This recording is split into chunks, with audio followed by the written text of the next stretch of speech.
Gaius Julius Caesar was not born into absolute power, but into a patrician family of modest influence. From his earliest days, he displayed a relentless drive. He was ambitious, intelligent, and charismatic, able to inspire fierce loyalty in allies and command the attention of the masses. His rise through Roman society was not merely a result of noble birth, but of carefully calculated steps and remarkable talent. As a young man, Caesar gained notice as an orator and soldier. His early military campaigns were modest, but paved the way for his eventual ascent. He aligned himself with powerful figures, including Pompey the Great and Crassus, forming the first triumvirate, an uneasy alliance that would dominate Roman politics for years. Caesar's appointment as governor of Gaul would prove transformative. Over the course of 8 years, he led legions into fierce battles, conquering vast territories, subduing rebellious tribes, and crossing into Britannia. His commentaries on the Gallic War, which he wrote himself, ensured that his victories were not only military, but also political. The people of Rome followed his exploits with admiration, and his power steadily grew. The Senate grew wary. His successes and popularity far outshone his rivals. Pompey, once an ally, became his adversary. The alliance fractured, and Rome teetered on the brink of civil war. The Senate, fearful of Caesar's ambition, ordered him to disband his army and return to Rome as a private citizen. Caesar refused. In a moment that would echo through history, Caesar led his army across the Rubicon River, a direct act of defiance against the Senate. Alia iacta est, he is said to have proclaimed, "The die is cast." Civil war engulfed the Republic. Through strategic brilliance and relentless pursuit, Caesar defeated Pompey's forces. Pompey fled to Egypt, where he was assassinated, a tragic end to one of Rome's great leaders. Caesar, ever pragmatic, continued his campaign, securing Egypt and forging an alliance with Cleopatra. Upon returning to Rome, Caesar was welcomed not as a conqueror, but as a ruler. He was declared dictator, first for a year, then for 10 years, and eventually for life. His reforms reshaped Rome. He restructured debt, expanded the Senate, and initiated building projects that would modernize the city. But with power came peril. Many senators viewed Caesar's accumulation of titles and honors as the death knell of the Republic.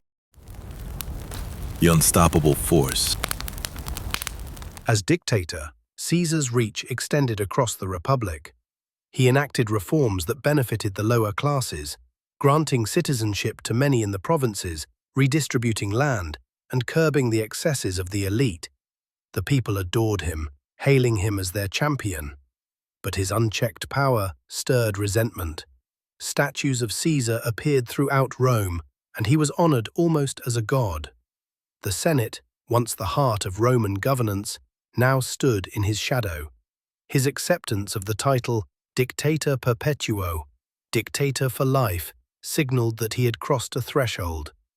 Caesar's behavior, though still calculated, began to display hints of arrogance. He sat in the Senate without rising to greet the senators, dismissed warnings, and entertained symbols of monarchy. Rome, fiercely proud of its republican traditions, recoiled at the thought of kingship.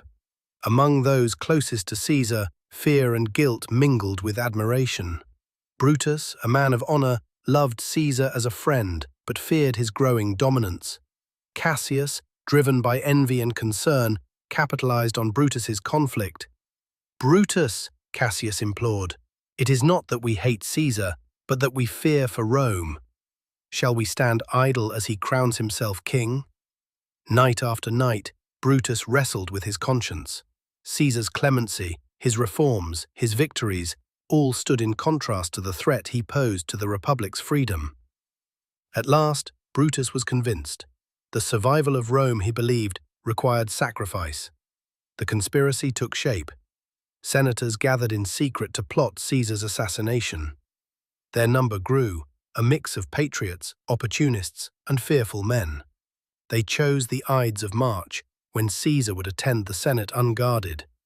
Caesar, oblivious or indifferent to the warnings, continued his public duties. The soothsayer's caution, "Beware the Ides of March," did little to sway him. His wife, Calpurnia, plagued by dreadful dreams, pleaded with him to remain home. For a moment, Caesar relented, but ambition would not yield to caution. Persuaded by Decius, a conspirator who reinterpreted the omens, Caesar went to the Senate. He believed himself untouchable, the master of his fate. The fall of the mighty. The Senate chamber that morning brimmed with tension. Caesar entered, draped in his scarlet robes, the weight of Rome upon his shoulders. The conspirators surrounded him under the guise of petitioning for a political favor. The first blow came from Casca. Panic swept through the chamber as daggers flashed. Senators who had served Caesar now struck him down, their fear outweighing their loyalty. Brutus, whose heart ached with betrayal, dealt the final wound. Caesar's gaze met Brutus's as the life drained from him. "Et tu, Brute," he whispered, the sting of betrayal deeper than the blade. His lifeless body collapsed at the foot of Pompey's statue, a cruel irony. Rome descended into chaos. The conspirators, drenched in Caesar's blood, marched through the streets proclaiming the Republic's salvation. But the people mourned. They had not wished for Caesar's death. They had loved him for his victories and generosity. Brutus attempted to explain, to soothe the citizens with promises of liberty. His speech, noble and composed, briefly calmed the storm. But Mark Antony, Caesar's loyal friend, soon commanded the forum.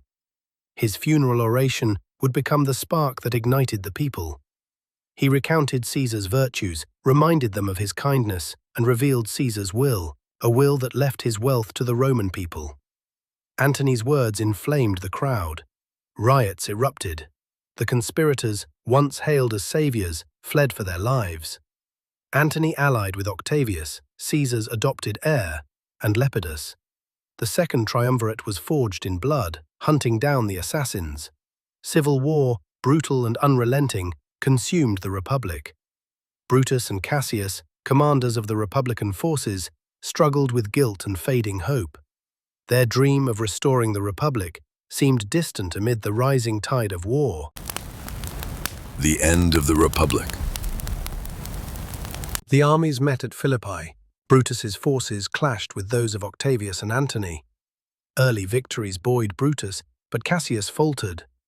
Misled by a false report that his camp had been overrun, Cassius fell into despair. Cassius turned to his servant Pindarus.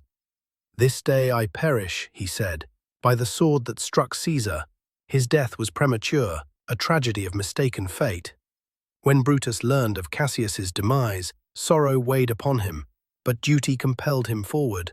Brutus fought with courage, yet he knew the tide could not be reversed. Surrounded and outmatched, he chose his own end. As his final act, he fell upon his sword, accepting death as the price of his convictions. "Caesar, now be still," he murmured. "I killed not thee with half so good a will." When Antony and Octavius discovered Brutus's body, they chose to honor him. Antony, reflecting upon the man who had once stood against him, declared this was the noblest Roman of them all. The conspirators had believed they struck for the Republic, but their actions accelerated its demise. Octavius, Caesar's heir, emerged as the sole ruler, paving the way for the Roman Empire. Julius Caesar's life had ended, but his influence endured.